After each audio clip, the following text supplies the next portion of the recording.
রাত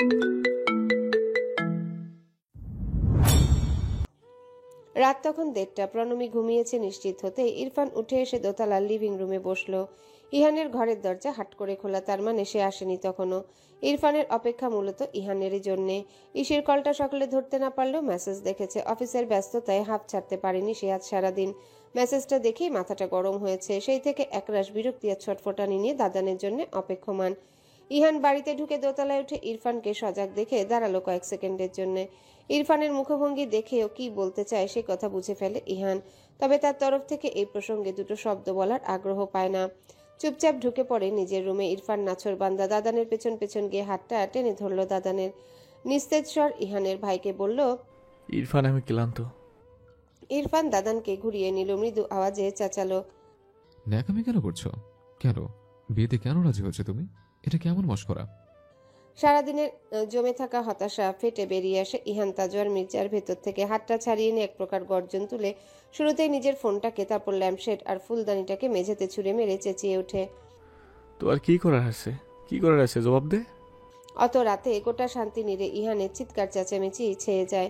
ঘুমন্তরিত আকস্মিক লাফিয়ে ওঠে, ছেলের ঘরে ছুটে যায়, তেমনি যায় বাকিরাও। ইরফান দাদানের অস্বাভাবিক ক্রোধান্বিত মূর্তি দেখে মিনিট দুয়েক নিস্পন্দ চোখে। সময় দেয় ইহানকে ঠান্ডা হতে। ইহান দুহাতে মুখ চেপে নিজের রাগটাকে সামলে নিতে ইরফান অস্বাভাবিক শীতল স্বরে বলে, কিছু করার আছে, অবশ্যই আছে। সেটা তোমারই করার আছে, আর কারো করার নেই। তুমি না করলে দুনিয়ার ঠেকা নেই তোমার জন্য করার। Got it? ইহানের মুখের উপর কথাটা বলে দিয়ে ইরফান চুপচাপ বেরিয়ে যায় ঘর থেকে। ইহান দরজা লাগায় থমথমে মুখে। ইসি এসে ধরল ইরফানকে, ব্যগ্র কণ্ঠে শুধালো, দাদানের কি হচ্ছে? চেঁচাই কেন এভাবে? ইরফানও নিজের রাগটা সংবরণ করল স্বল্প সময়ের ব্যবধানে। বড়দের উদ্বিগ্ন দৃষ্টি উপেক্ষা করে ইহানকে শুনিয়ে চেঁচিয়ে উঠল, এসে কিছু হয়নি রে। তোর বড় দাদান বিয়ের জন্য পাগল হয়েছে। আমাকে বলেছে আজকালের মধ্যে বিয়েটা করিয়ে দিতে। এর জন্য চেঁচামেচি করছে। ইহান ভাইয়ের কথা শুনে হতভম্ব। নিজের মান বাঁচাতে তৎক্ষণাৎ দরজা খুলল। তুড়ি মেরে ইরফানকে ডেকে বলল, এই এদিকে আয় তো তুই। ইরফান কপাল কুঁচকে গটগট করে চলে গেল নিজের রুমে। গিয়ে ধাপ করে দরজা লাগালো। বাকিরা হা করে ইহানকে দেখতে থাকে। সামিন বলে, ইরফান, এসব কি বলছো? এসব সত্যি? ওকে আরেকটা বিয়ে করে দাও। ওকে আরেকটা বিয়ে করে দাও বড় বাবা। যত সব। ইহানও ধাপ করে দরজা লাগায়। বড়রা কিছুক্ষণ বোকা বোকা মুখ করে দাঁড়িয়ে থেকে যে যার ঘরে গেল। মঈন সন্ধ্যায় এসেছে নিজের ট্রান্সফার সংক্রান্ত কাজে। ঘর থেকে হাই তুলতে তুলতে বেরিয়ে এসে ইসিকে বলল, কি আমার শ্বশুরবাড়ির মিডনাইট সার্কাস শুরু হয়ে গিয়েছে ইসি? আমার পার্ট কখন আসবে? আমি কি ইন্টারভেলের পরে জয়েন করব? মঈনের মস্করায় কপাল কুঁচকে ফেলে ইসি। মুখ বিকৃত করে বলল, চলো তো ভেতরে। এসব আর ভালো লাগছে না আমার, একটুও ভালো লাগছে না। শুদ্ধ ইবনে ওয়াসিতের মিড টার্ম এক্সাম পরবর্তী ছুটির দিনের আজ দ্বিতীয় দিন। তার সাজিয়ে রাখা পরিকল্পনা এবং সময়সূচি মোতাবেক আজ বিকেলে শুদ্ধ যাবে ড্রিমিল্যান্ডে রোলার কোস্টার চড়তে, আর স্কাই ড্রাইভিংও করবে সে। ছোট্ট মুখটা থেকে আনন্দ সরছে না। সকাল থেকে নিজের জামা কাপড় পছন্দ করছে। বেশ চিন্তিত শুদ্ধ, কোনটা আজ পরবে সে। প্রেরণা একটা অফিসিয়াল ফোন রিসিভ করে এসে বসলো ছেলের সামনে। শুধু আমরা বিকেলে বেরোবো, এখন জামা কাপড় কেন ঘাটাঘাটি করছো? রেখে দাও। শুদ্ধ মায়ের কথা মতো জামা কাপড় রেখে দিয়ে বলল, আচ্ছা মাম্মা, সবাইকে ইনভাইট করেছো? হ্যাঁ করেছি তো। সবাই আসবে? তা তো জানি না বাবা, আজ তো ছুটির দিন, আসতেও পারে। এক কাজ করো, তুমি কল করে দেখো। ছেলের দিকে ফোনটা বাড়িয়ে দিল প্রেরণা। এই ছেলেটা কখনো একটা বিস্তৃত পরিবার পায়নি। পেয়েছে শুধু মামা, খালা, মিস জেনি আর প্রেরণার ফুপিকে। এই বয়সী ছেলেটা হঠাৎ করে এতগুলো আন্টি আর আঙ্কেল পেয়ে যেন সবার সাথে মিশতে চায়। ছেলেটার মধ্যে অনেক ইতিবাচক পরিবর্তন লক্ষ্য করছে প্রেরণা, যা আগে ছিল না। তাই প্রেরণাও মাঝে মাঝে সায় দেয় ছেলের এমন আবদারে। প্রথম কলটা করলো শুদ্ধ সেহাকে। ওপাশ থেকে সেহা আদুরে গলায় বলল, কি ব্যাপার শুদ্ধ বাবু, এত তাড়াতাড়ি ফোন? আমাদের মিটিং টাইম না বিকেলে? সেহু আন্টি, তুমিও আসবে? ওমা, আসবো তো। শুদ্ধ ডাকবে আর আমি আসবো না? লয়ার আঙ্কেলেও আসবে? কলটা লাউড স্পিকারে দিয়ে রেখেছিল সেহা। উজ্জ্বল তখন একটা কেস স্টাডি করছে গভীর মনোযোগে। শুদ্ধর মুখে লয়া শুনে চোখ দুটো বড় বড় হয়ে যায় ওর। সেহা হাসতে হাসতে গড়িয়ে পড়ে বলে, লায়ার? শুদ্ধ, তুমি কি করে বুঝলে এটা? উজ্জ্বল কপাল কুঁচকে ফোনটা এক প্রকার ছিনিয়ে নিয়ে শুদ্ধকে বলে, লায়ার না বেটা, ওইটা লয়ার। আর হ্যাঁ, লয়ার আঙ্কেল আসবে বাচ্চা, সাথে সেও আন্টিকে নিয়ে আসবে। কল কেটে উজ্জ্বল সেহার দিকে তাকিয়ে থাকে। সেহা তখনও হাসছে, মুখে শাড়ির আঁচল চেপে। হাসতে হাসতে কাশি উঠেছে তার। হঠাৎ করে হাসি থামিয়ে বলে, লায়ার আঙ্কেল, আপনি কফি খাবেন? বানিয়ে আনি? দ্বিতীয় কলটা যায় ইরফান মির্জার ফোনে। খালুকে শুদ্ধ বলে, তুমি কি আসবে খালামণিকে নিয়ে? প্রণমী আর ইরফান পাশাপাশি বসেছিল। আদুরে স্বরে শুদ্ধকে জবাব দিল ইরফান। আসবো তো বাবা, খালিমণিকে নিয়ে আসবো। ইশারা আন্টি আর পুলিশ আঙ্কেল আসবে না? আসবে। শুদ্ধ উসখুস করছে, হঠাৎ বলে উঠল, আর ইহান আঙ্কেল? পাশ থেকে প্রেরণা বলে উঠল। উনি ব্যস্ত শুদ্ধ। ইরফান সামান্য হেসে ফোনটা নিয়ে সোজা চলে যায় ইহানের কাছে। ইহান ফোনটা হাতে নিয়ে বলে, কি? শুদ্ধ লাইনে আছে, কথা বলবো তোমার সাথে। হৃদ স্পন্দন সবেগে বেড়েছে ইহানের। ছেলেটার সান্নিধ্যে গেলেই বুকটা এমন করে উঠে। ইহান বেপরোয়া হয়ে ওঠে। ওর অদ্ভুত রকমের তৃষ্ণা পায় ছেলেটিকে একটু দেখার, একটু ছুঁয়ে দেখার। ফোনটাকে কানে চেপে ইহান বলল, হ্যাঁ বাচ্চা বলো। আঙ্কেল আজ ড্রিমল্যান্ডে আসবে না? সবাই আসবে, তুমি প্রমিস করেছিলে আমরা স্কাই ড্রাইভিং করব। দু চোখ বন্ধ করে নেয় ইহান অমন আদুরে প্রশ্নে। একটা ফাঁকা ঢোক গিলে বলে, আসবো আমি। আর তুমি মাকে এভাবে বারবার চালিও না। তোমার আমার ফোন থেকে কেন কল করো? তোমাকে বলেছি না আমি, আমার সাথে কথা বলতে ইচ্ছে হলে মামি মনিকে বলবে। প্রেরণা ওপাশে বসে চুপচাপ শুনছে ইহানের কথা। তার দৃষ্টি জানালার বাইরে সাদা সাদা মেঘের দলায়। শুদ্ধ আরো 2 মিনিট ইহান আঙ্কেলের সাথে কথা বলে কল কাটলে ওকে টেনে প্রেরণা নিজের কোলে বসিয়ে দুটো চুমু খেয়ে বলল, তুমি ইহান আঙ্কেলকে খুব পছন্দ করো? শুদ্ধ ঘন ঘন মাথা নেড়ে গলায় জোর দিয়ে বলে, অনেক। কেন এত পছন্দ ইহান আঙ্কেলকে? তার মাসেল আছে শুধু তাই? শুদ্ধ দুপাশে মাথা নাড়ে। শুদ্ধ নিজেও তো জানে না ইহান আঙ্কেলকে তার কেন পছন্দ। শুধু তার ছোট্ট মস্তিষ্ক বুঝে ইহান আঙ্কেল তাকে কি যেন দেয়, যেটা শুদ্ধ কোনো আঙ্কেলের মাঝে খুঁজে পায় না। কেউ তাকে দেয় না। রিকুর বাবা দেয় না, জিসার পাপা আঙ্কেল দেয় না, কেউ দেয় না। নিশ্চুপ বাচ্চাটাকে আরো একটা চুমু খেয়ে দীর্ঘশ্বাস ফেলে প্রেরণা। অতঃপর আস্তে ধীরে বলে, যা শুদ্ধকে তার বোঝানো উচিত। বাবা শোনো, তোমার ইহান আঙ্কেল খুব ভালো লোক এবং অবশ্যই তুমি তাকে পছন্দ করবে। আমি একটুও বকবো না। তুমি খুব বেশি বিরক্ত করবে না তাকে। জানো, তোমার ইহান আঙ্কেল বউ আনবে, তো সেই আন্টি যদি বিরক্ত হয়? সেই আন্টি কেন বিরক্ত হবে মাম্মা? প্রেরণা আবারও মৃদু শ্বাস ফেলে। এত কিছু এই বাচ্চাটাকে কি করে বিস্তারিত বোঝাবে সে, তাই চুপ হয়ে যায়। ঋতু দূর থেকে শুদ্ধর সাথে তার 2 ছেলের কথোপকথন শুনছিল। শুদ্ধকে সে বরাবরই স্নেহের চোখে দেখে। বাচ্চাটাকে নিয়ে কখনোই তার কোনো অসুবিধা ছিল না, এখনো নেই, না ভবিষ্যতে থাকবে। তবে আজকে ইহানের যাওয়া নিয়ে তার আপত্তি আছে। খুব সাহস করে এগিয়ে গিয়ে সে বড় ছেলেকে বলল, আজ তোর না গেলে হয় না? ছোটদের মধ্যে গিয়ে কি করবি? কেন? গেলে কি সমস্যা মাম্মা? ওই মেহেক মেয়েটার চাচা আসবে চা খেতে, কথা বলতো তোর সাথে। ইরফান দাদানের মুখের দিকে তাকিয়ে থাকে। ইহান নামিয়ে নেয় মায়ের থেকে চোখ। কণ্ঠে বেশ জোর ঢেলে বলে, সরি, আমি শুদ্ধকে কথা দিছি মাম্মা, আজ হবে না। ঋতু আর জোর করলো না ছেলেটাকে। ওয়াসিদ স্যারের বড্ড অনুগত ছিল ছেলেটা। সে জায়গা থেকে যদি শুদ্ধকে ভালোবাসা নিজের জীবনের একটা বড় দায়িত্ব হিসেবে নিয়ে নেয় তবে নিক। শুধু ঋতু প্রেরণাকে ছেলের পাশে মানতে পারবে না। এটাই সামান্য চাওয়া ঋতুর। আর কোনো কিছুতে ঋতুর আপত্তি নেই, একেবারেই নেই। এক দফা ঝিরিঝিরি বৃষ্টি হয়েছে, যা দেখে মুখটা বেলুনের মতো চুপসে গিয়েছে শুদ্ধর। প্রেরণা হেসে ছেলের মাথায় হাত বুলিয়ে বলে, মন খারাপ করো না, সবাই আসবে, বৃষ্টিও হবে না। ড্রিমল্যান্ড ঢাকার অন্যতম একটা ফিউচার পার্ক। 2 বছরে বেশ জমিয়ে চলেছে এটি, এবং এর সাথে সংশ্লিষ্ট শপিং মল এবং কিডস প্ল্যানেট। 5 স্টার রেস্তোরাঁ আছে 2টা। এখানে প্রেরণা কখনো আসেনি। ভীষণ ব্যয়বহুল কিনা, তবে ছেলের অনেক দিনের বায়না পূরণ করতে এখানে আসা। আজ প্রেরণা কিপটামি করবে না। ছেলে এবং আমন্ত্রিত অতিথিদের পেছনে সর্বোচ্চ খরচা করবে সে, এবং মোটেও পরে আফসোস করবে না। প্রীতম ইনু একসাথে এসেছে। ইনুকে কোচিং থেকে নিয়ে এসেছে প্রীতম, এবং মির্জাবাড়ির লোকেরা এসেছে খানিক বাদে। গাড়ি থেকে এক এক করে নামলো ইরফান, প্রণমী, মুইন, ইসি, ইহান, উজ্জ্বল, সেহা। ইহানকে দেখা মাত্রই শুদ্ধ গিয়ে ঝাঁপিয়ে পড়ল ওর কোলে।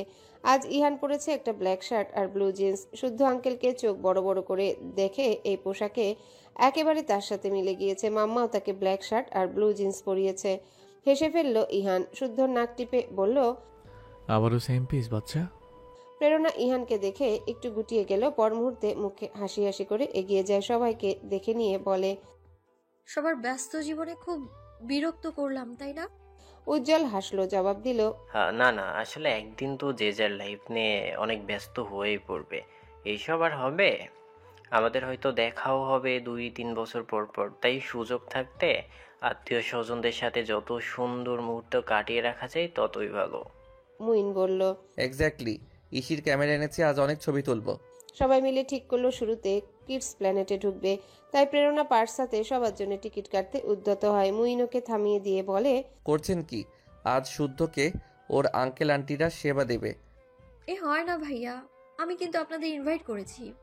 জবাবটা দিল উজ্জ্বল। আরে বোনের মতো আপনি আমাদের, প্লিজ এত ফর্মালিটি দেখাবেন না। মুইন হেসে বলল, জি, ভাগ্নের জন্য করছি, এটা ধরে নিন। আপনি আসলে আমাদের সবার বোনের মতো। আপনার মধ্যে একটা বোন বোন ব্যাপার আছে। আপনি সর্বজনীন বোন। আচমকায় ইরফান আর ইসি উঠল কেসে, তাকালো ইহানের দিকে। ইহান শুদ্ধকে কোলে নিয়ে দাঁড়িয়ে আছে চুপচাপ। পরপর ইরফান থেমে থেমে মুইনকে বলল, তোমার বোন বানাতে ইচ্ছে হলে বানাও জিজু, তুমি সবাইকে টানো কেন? ইরফানের কথাটা বেশি দূর গড়াতে পারল না। এর মাঝে ইহান লম্বা কদমে এগিয়ে গিয়ে টিকিট কাটলো। তাই ইরফানের শেষ কথাটা সবাই শুনলেও অতটা ধ্যান দিল না। রোলার কোস্টারে চড়ে বসলো ইনু, প্রীতম, উজ্জ্বল, সেহা, ইরফান, প্রণমী। প্রত্যেক জুটি পাশাপাশি। ইনশিরা প্রেগনেন্ট ও এসবে চড়বে না, তাই মুইনও বউয়ের সাথে থেকে গেল নিচে। প্রেরণা চড়বে না, কারণ প্রেরণা এসব নিতে পারে না, ওর প্যানিক অ্যাটাক চলে আসে। শুদ্ধকে নিয়ে ইহান উঠলো একটা জুটি হয়ে। কয়েক মিনিট ধরে শুদ্ধ চিৎকার চেঁচামেচি শোনা গেল ওই ব্লকে। ছেলেটা একটুও ঘাবড়ায়নি, উল্টো আনন্দে চেঁচামেচি করেই চলেছে।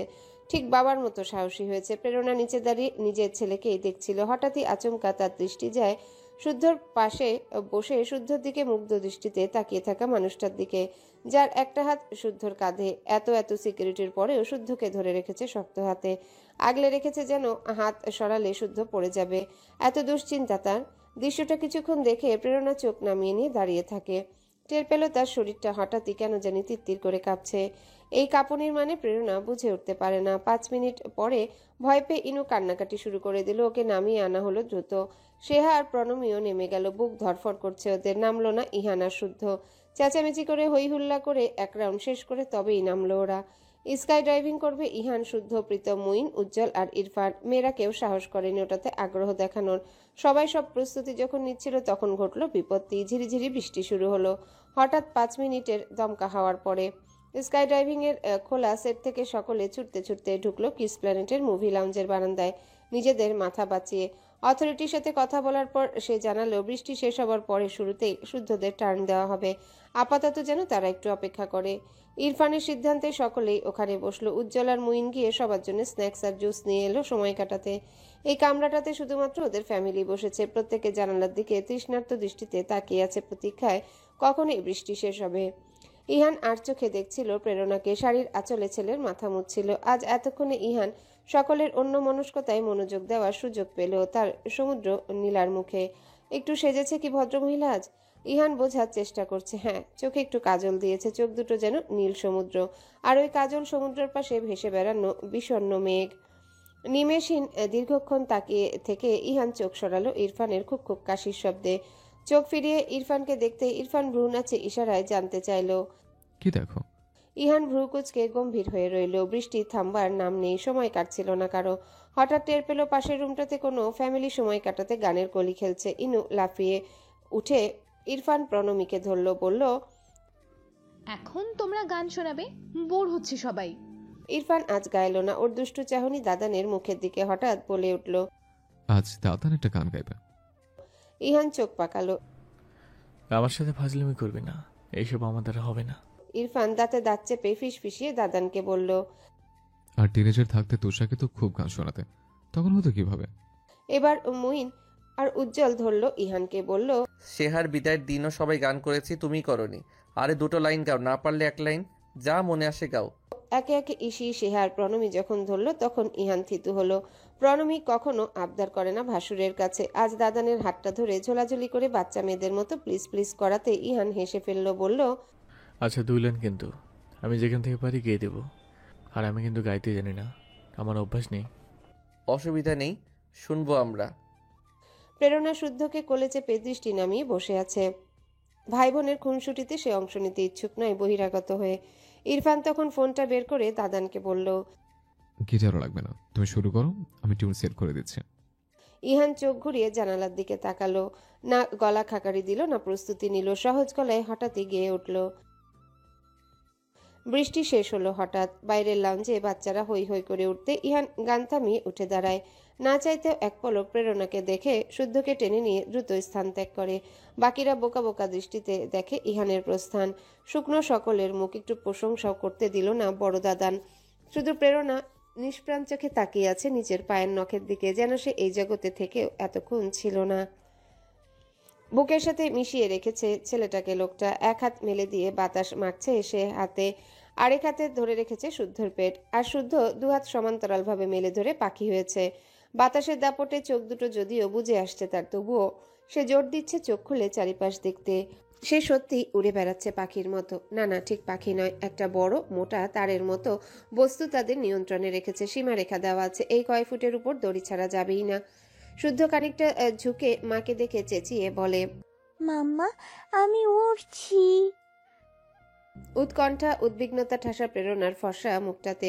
বুকটা ধুকপুক করছে, কাঁপছে গলা। চেঁচিয়ে ইহানকে বলে, ওকে এভাবেই ধরে রাখুন, প্লিজ ছাড়বেন না। ইহান হেলমেটের ফাঁক গলিয়ে দৃষ্টি রাখলো 30 ফিট নিচে উঁচু কৃত্রিম ঢিবিটার উপরে দাঁড়িয়ে থাকা প্রেরণার মুখের দিকে। কণ্ঠে গম্ভীরতা বজায় রেখে উঁচু গলায় জবাব দিল, ছাড়বো না। মুইন ডাইভিং এ যোগ দেয়নি, বাকিদের সাথে ক্যামেরা নিয়ে ছবি তুলছে সবার।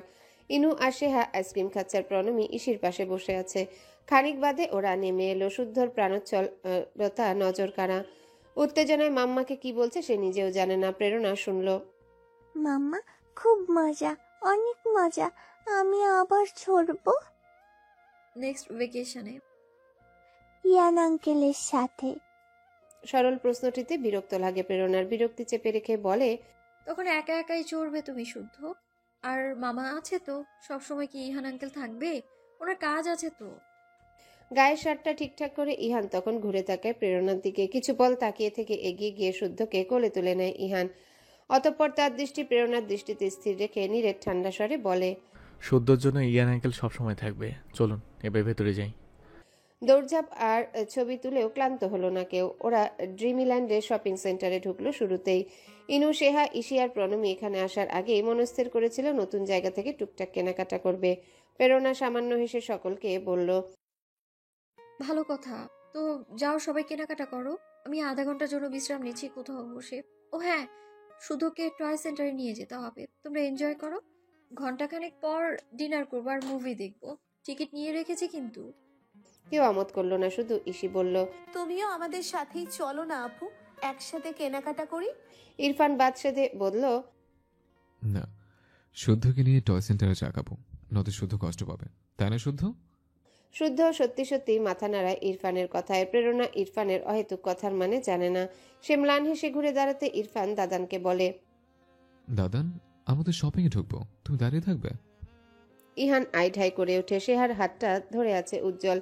ইসির হাত মুইন, ইরফান, প্রণমী আর ইনু, প্রীতম সবাই জোড়ায় জোড়ায় শপিং করবে। তার কি কাজ ওদের মাঝে? আমতা আমতা বলল, হ্যাঁ ওই আমি এখানেই। ইসি খুশি খুশি গলায় বলল, আরে শুদ্ধর সাথে যাও না তুমি, তোমার সঙ্গে কত পছন্দ করে ও, তোমার সঙ্গ কত পছন্দ করে ও, যাও। প্রেরণা চুপ করে আছে। অস্বস্তিতে পড়েছে ইহান। সে যাবে না সে। তবে সে মনের কথা রাখতে পারল না। শুদ্ধ এসে হাত চেপে ধরল ইহানের। ফোকলা দাঁতে হেসে বলল, রিকু বলেছে অ্যাডভেঞ্চার ওয়ার্ল্ডে ডবল গেমার লাগে, মাম্মা তো খেলবে না, চলো না আঙ্কেল। শুদ্ধর কণ্ঠে আকুল আবেদন। শুদ্ধর মাতা প্রেরণা আহসান আর শুদ্ধর জীবনে অযাচিতভাবে এসে পড়া ইহান, তাজু আর মির্জা একে অপরের দিকে মলিন দৃষ্টিতে তাকালো। ওরা দুজনেই বুঝলো ওরা জড়িয়ে যাচ্ছে, খুব বিশ্রীভাবে জড়িয়ে যাচ্ছে একটা অদৃশ্য জালে। উপেক্ষা করা সহজ ছিল, এখনো সহজ, তবুও উপেক্ষা হয় না। কেন হয় না? কারণ মনের বাসনা ছাড়িয়ে পৃথিবীর কোনো সংকোচের সাধ্য নেই জিতে যাওয়ার। মনের আগে কিচ্ছুটি নেই। একজনের অবচেতন মন হঠাৎ যদিও বলে, ছি, এ কোন অনাসৃষ্টি কাণ্ড প্রেরণা, জাত গেল তোর, জাত গেল, ছি তুই অসংযমী বেঈমান। পরে ওই মনি তাকে ফুসলে দিচ্ছে, দেখ প্রেরণা কি সুন্দর, দেখ তুই বেঁচে আছিস, এইটুকু সুখ লুফে নে না, কেউ তোকে শুলে চড়াবে না বোকা। হ্যাঁ, যদিও 4-5 জন পিছে পিঠে কথা শোনাবে, তবে শোনালে কি হয়, পাছে লোকে কত কিছুই তো বলে। আরেকজন অবচেতন মন বলে, তুমি কি করে পারো ইহান? মনে আছে ওয়াসিদ স্যারের আকুলতা? তার নীলিমাকে কেড়ে নেবে তুমি? ছি! তবে প্রেরণার মতো ইহানের অন্তপুরের কোনো সত্তাই ইহানকে বোঝাতে আসে না। ইহান তাজওয়ার মির্জা খুঁজে পায় না তার দোলাচলের সমাধান। শুদ্ধ হাত ছাড়ে না ইহান আঙ্কেলের। ইহান প্রেরণার থেকে চোখ সরিয়ে নিচু গলায় শুদ্ধকে বলে, চলো। শুদ্ধর হাত ধরে এর সামনে সামনে ইহান হাঁটছে। লোকটার পেছনে ধীর পায়ে হাঁটছে প্রেরণা। তার দৃষ্টি লোকটার মাথার পেছনে। উচ্চতায় প্রেরণার থেকে খুব লম্বা লোকটা। ওনার হাঁটার মাঝে যে পুরুষালী আভিজাত্য রয়েছে সেটিও প্রেরণার পরিচিত খুব। প্রেরণা আড়ষ্ট হয় বিষয়টি লক্ষ্য করে। টয় সেন্টার 9 তলায়, বাকিরা 3 তলায় শপিং করতে রয়ে গিয়েছে। শুরুতে ওরা 3 জন টয় সেন্টারের এক্সিটের কাছটাতে গিয়ে দাঁড়ালো। টিকিট কাটবে ঠিক সেই মুহূর্তে শুদ্ধ মাম্মার কানে ফিসফিসিয়ে বলল, মাম্মা শুশু। প্রেরণা এদিক সেদিক তাকায়। ইহান কিছুটা বুঝতে পেরে বলল, এখান থেকে সোজা হেঁটে ব্লাক দিতে গেলেই পাবেন। জায়গাটা নির্বিলি, গোড়ায় সবগুলো খালি। অসুবিধা নেই, পারবো। আপনি কি নিচে যাবেন? না, আমি এখানে দাঁড়িয়ে আছি, আপনি যান। ওরা দুজন চলে গেলে ইহান 3টা টিকিট কেটে এক্সিটের সম্মুখে অপেক্ষা করতে থাকে। অসংখ্য বাচ্চা যারা শুদ্ধর বয়সী বাবা মায়ের হাত ধরে ঢুকছে ভেতরে। রিসেপশনে যে মেয়েটি ছিল হঠাৎ ইহানকে বলল, স্যার টয় সেন্টার ঘোরা হলে ম্যামকে নিয়ে ব্লকেতে ঘুরে আসার আমন্ত্রণ রইল। এই নিন লিফলেট। নতুন নতুন স্মার্ট সব কিচেনওয়্যার পাবেন সবগুলোতে। ম্যামের দারুণ উপকার হবে। শুধু তাই না, আপনাদের বাচ্চাদের যাবতীয় ফার্নিচার পাবেন, পছন্দ হবেই মাস্ট। ইহান নিষ্পলক রিসেপশনিস্টকে দেখে হাত বাড়িয়ে লিফলেটটা নিল। রিসেপশনিস্ট মেয়েটি হড়বড় করে বলতে থাকলো, যাবেন স্যার ম্যাম আর বেবিকে নিয়ে? কেমন? ছেলের বোধহয় আগ্রহ নেই বিয়েতে। তুমি আর এটা নিয়ে এগিয়েও না। সময় হলে ও নিজেই তো তারা দেখাবে, তাই না? ইলহাম মির্জা কথাটা বলে ঋতুর দিকে তাকায়। ঋতু স্বামীর ইস্ত্রি করা কাপড়গুলো ওয়ার্ড্রপে রেখে দিয়ে তপ্ত শ্বাস ফেলে বলল, আপনি আর এক গান গাইবেন না ইহানের পাপা। যান নিচে, মেহেকের চাচা একটু পরেই আসবে। কথা বলুন ভাইকে সাথে নিয়ে। একটু থেমে ঋতু ঘুরে মুখোমুখি দাঁড়া ইলহাম মির্জার। এবার কণ্ঠে বেশ দৃঢ়তা নিয়ে বলে, ছেলে তো ছোট নয় তাই না, যে নিজের ভালো মন্দ না বুঝে মায়ের মন রাখতে বিয়েতে হ্যাঁ বলবে? নিশ্চয়ই আমার ছেলের মানসিক প্রস্তুতি আছে। আপনারা প্লিজ আর বিষয়টা নিয়ে দোনোমনো করবেন না। ছেলেটাকে সংসারই হতে দেন, অনেক হয়েছে। ইলহাম মির্জা চুপ হয়ে যায়। সত্যি বলতে ইহানের বিয়ে নিয়ে সে যথেষ্ট উৎসাহী। তবে যে ছেলেকে তিনি ফিরে পেয়েছেন, আল্লাহর দয়ায় তাদের কোনো ভুল সিদ্ধান্তে যদি বিন্দুমাত্র ঝামেলা হয়, চাপা স্বভাবের ছেলেটার জীবনে। ইলহাম জানে দুনিয়া উল্টে ফেলার মতো বুঝ নিয়ে চললেও ছেলেটা কত সরল। ওর পাত্রী পছন্দ না হলে সেখানে আর বিয়ে কেন? 15 মিনিট কেটেছে। ডি ব্লকে ওয়াশরুম খুঁজতে খুঁজতে লেগেছে 5 মিনিট। তারপর শুদ্ধ বলল ওর আসলে বড় ওয়াশরুম চেপেছে। প্রেরণা চুপচাপ দাঁড়িয়ে আছে দরজার সামনে। ফাঁকা এই এরিয়াটা, কিছু বললেই সে কথাগুলো কেমন গমগমে শোনায়, প্রতিধ্বনিত হয়। তবুও প্রেরণা বারবার জানতে চাইছে, হলো তোমার বাবা? আর 2 মিনিট মাম্মা, আমি চেষ্টা করছি তো। চোখ মুখ খিচিয়ে জবাব দেয় শুদ্ধ। প্রেরণা হেসে ফেলে। কিছুক্ষণ হেসে বলে, ওকে, টেক ইউর টাইম। এতবার বলি আজে বাজে ফাস্ট ফুড কেউ দিলে খাবে না। এখন কনস্টিপেশন হলো তো এরপর থেকে কথা শুনবে মাম্মার? শুদ্ধ আবারও চোখ মুখ খিচিয়ে বড় একটা শ্বাস ফেলে বলল, শুনবো। এই ব্লকের অপোজিটে হুড়োহুড়ি শব্দ পাওয়া গেল হঠাৎ। মনে হলো লোকজন দলে দলে ছুটছে। প্রেরণা খানিকটা বিচলিত হয়ে ওয়াশরুমের করিডোর পেরিয়ে উঁকি মেরে বাইরেটা দেখতে যেতেই অদূরে এক ভদ্রমহিলা চেঁচিয়ে উঠলেন, আরে আপনি এখানে কি করছেন? ওয়াশরুমে এসেছি। হয়ে গেলে বের হন তাড়াতাড়ি। হয়েছেটা কি? ভীষণ উৎকণ্ঠা চেপেছে প্রেরণার কণ্ঠে। ভদ্রমহিলা তাড়াহুড়ো করে ছুটতে ছুটতে যাচ্ছিল। চেঁচিয়ে বলল, এই ব্লক দুটোর কারেন্ট ফল্ট হয়েছে। নার্সারি সেন্টারের 2 জন মারাত্মক আহত। শিগগির বের হন। কেঁপে উঠল প্রেরণা। হতভম্ব গলায় বলল, তো মেইন সুইচ বোর্ড অফ করে না কেন? জবাব দিল না মহিলা। ভারী স্বাস্থ্য নিয়ে হাঁপাতে হাঁপাতে ছুটে চলে গেল। পেছনে রেখে গেল বাকরুদ্ধ প্রেরণাকে। আশেপাশে তাকালো প্রেরণা। আরো লোকজন ব্লক ই থেকে ছুটে যাচ্ছে এমার্জেন্সি এক্সিটের কাছে। প্রত্যেকের রক্তশূন্য চোখ মুখ দেখে গলা শুকিয়ে যায় প্রেরণার। শরীরটা সেই পুরনো দিনের মতো অস্বাভাবিক মাত্রায় ঝাঁকুনি দিয়ে উঠল। অতর্কিত মানসিক চাপ এলে প্রেরণা হাত পা ছেড়ে দেয়, এবারও তাই। তবুও শ্বাস ফেলে ছুটে যায় শুদ্ধর ওয়াশরুমের কাছে। দরজায় সজোরে ধাক্কা দিয়ে কাপা স্বরে বলে, বাবা তাড়াতাড়ি, একটু তাড়াতাড়ি বাবা। শুদ্ধর কান্না পাচ্ছে। ঠোঁট ফুলিয়ে বলল, হচ্ছে না মাম্মা, আমার কষ্ট হচ্ছে। আমি আর ফাস্টফুড খাবো না। আচ্ছা না হলে বের হও, পরে চেষ্টা করো, আমি ঔষধ দেবো। আর শোনো, ভেতরে কোনো সুইচে হাত দিও না তুমি। শুদ্ধ এবার অল্প কেঁদে দিল, ফুপিয়ে বলল, মাম্মা হয়ে এসেছে। ছেলেটার খুব কষ্ট হচ্ছে প্রেরণা বুঝলে। দিকে তার হাত পা কাঁপার গতি বেড়ে গেল। বুকটা হঠাৎ খাকা করে উঠল যখন শুনল করিডোরের বিপরীতে লোকজনের জোরালো চিৎকার চেঁচামেচি। প্রেরণা কাপা হাতে যেই না ফোনের লক খুলতে যাবে অমনি ধারে কাছে কোথাও বিকট একটা আওয়াজ হলো, কিছু একটা ব্লাস্ট হওয়ার। আতকে উঠে ফোনটা ফেলে দিল হাত থেকে। হাত চলে গেল বুকে, মুহুর্মুহু কাঁপতে লাগলো শরীর আর পায়ের নিচ। নিঃশ্বাস যেন বন্ধ হয়ে এলো। বুঝলো গোদের উপর বিস্ফোরা হয়ে প্যানিক অ্যাটাক এসেছে তার। সেই পুরনো নির্লজ্জ রোগটা। এক হাতে শাড়ির আঁচল খামচে ধরে চেঁচিয়ে উঠল ছেলের উপর, বাবা বের হও প্লিজ, তাড়াতাড়ি। 9 তলায় কি হচ্ছে 3 তলায় ছড়িয়ে গেল খবরটা মুহূর্তে। ওরা শপিং রেখে লিফটের কাছে যেতে কর্তৃপক্ষ থামিয়ে দেয় ওদের। ওপরে ওঠা যাবে না এখন। প্রীতম, মুইন, ইরফান এবং প্রত্যেকে চিন্তিত হয়ে কল লাগাতে লাগলো ইহান আর প্রেরণাকে। তবে কেউ ধরল না কল। ছুটাছুটি করা লোকদের ভিড় ঠেলে ইহান হন্তদন্ত হয়ে এগিয়ে যায় ডি ব্লকের কর্নারের ওয়াশরুমের কাছে। কপালে নীলচে শিরা দৃশ্যমান উৎকণ্ঠা আর উদ্বিগ্নতায়। হাঁটল না, প্রায় ছুটে গিয়ে থমকে দাঁড়িয়ে পড়ল সে। তার বিস্ফোরিত চোখ দুটো স্থির নয়নে প্রেরণার পা মাথা দেখল মিনিট খানেক। পরপর নিজেকে শান্ত রেখে এগিয়ে গিয়ে বলল, হোয়াটস রং উইথ ইউ? এখানে দাঁড়িয়ে আছেন কেন? শুদ্ধ কোথায়? Is he inside? কথা বলতে পারছিল না প্রেরণা। দেয়ালে ঠেস দিয়ে দাঁড়িয়ে চোখের পানি ফেলছে, যেন দেয়ালই ওর ভরসা, নয়তো এখানে লুটিয়ে পড়বে। ইহানের উৎকণ্ঠা তরতরিয়ে বাড়ল, চাপা স্বরে চেঁচালো, প্যানিক একটা, রিল্যাক্স, গুজব হতে পারে, আর আমি আছি। আর আমি আছি। 3টা শব্দ শুনে প্রেরণা ঝাপসা চোখে দেখল লোকটাকে। নিজেকে সামলে নেওয়ার সর্বোচ্চ চেষ্টা চালাচ্ছে মেয়েটা। ইহান বলল, এইভাবে ঘাবড়ে যেতে হয়? এটা আপনি তো নন প্রেরণা। চোখের পানি গড়াতে গড়াতে নামছে প্রেরণার। ঠোঁট দুটো কাঁপছে। ওই ঠোঁট নেড়ে অস্ফুটে বলল, আমি এটাই। আমি অমন প্রেরণা নই যেমন আপনারা জানেন। আমি এই প্রেরণাই, এটাই আমি। ইহান কয়েক সেকেন্ড তাকিয়ে থেকে কিছু বলতে যাবে, তার আগে শুদ্ধ বেরিয়ে এলো ফ্রেশ হয়ে। বাচ্চাটা আদৌ জানে না চারিপাশে কি ঘটছে। ইহান ওকে বলল না কিছু। দৃঢ় হাতে শুদ্ধকে কোলে তুলে তারা দিল। প্রেরণাকে বলল, আপনি কেমন প্রেরণা আমি জানি, এখন চলুন, নিজেকে সামলান, গুজব সম্ভবত ওটা। আর আমাকে কল দিতে পারলেন না তৎক্ষণিক? প্রেরণা ইহানের কথা জবাব না দিয়ে নিস্তেজ কণ্ঠে বলতে থাকলো, আমার মাঝে মধ্যে মনে হয় আমার একমাত্র ডেস্টিনেশন মৃত্যু। এসব দুর্ঘটনায় মনে হয় এই তো সেই দিনটা বোধহয় এলো। শুদ্ধ, ওর জন্য এই 6টা বছর বেঁচেছি জানেন। খুব কষ্ট হয়েছে আমার। মরার কথা ভাবলেও কষ্ট হয়। ছেলেটা এই পৃথিবীতে একা হয়ে পড়বে যে। কেঁদে দিল প্রেরণা। ইহান এমন ভঙ্গুর প্রেরণাকে এইমাত্র আবিষ্কার করলো। অনিমেষে কিছু পল ছটফট করতে থাকা সমুদ্র নীলা চোখের দিকে তাকিয়ে থেকে বলল, 6 বছর ধরে শুদ্ধর জন্য বেঁচে আছেন, আরো অনেক বছর বাঁচবেন। আর শুদ্ধ কখনোই একা হবে না, আমি আছি। আমি আছি। বারবার এই কথাটা প্রেরণার গলা টিপে ধরে যেন বলছে, এই হাদি দেখ কত সরল সবটা। এই দেখ কেউ নাকি আছে, তাকে থাকার সুযোগ দে না। ইহান শুদ্ধকে আরেকটু মিশিয়ে নিয়ে নিজের সাথে প্রেরণাকে নরম গলায় বলতে থাকলো, চলুন, কিচ্ছু হয়নি তো।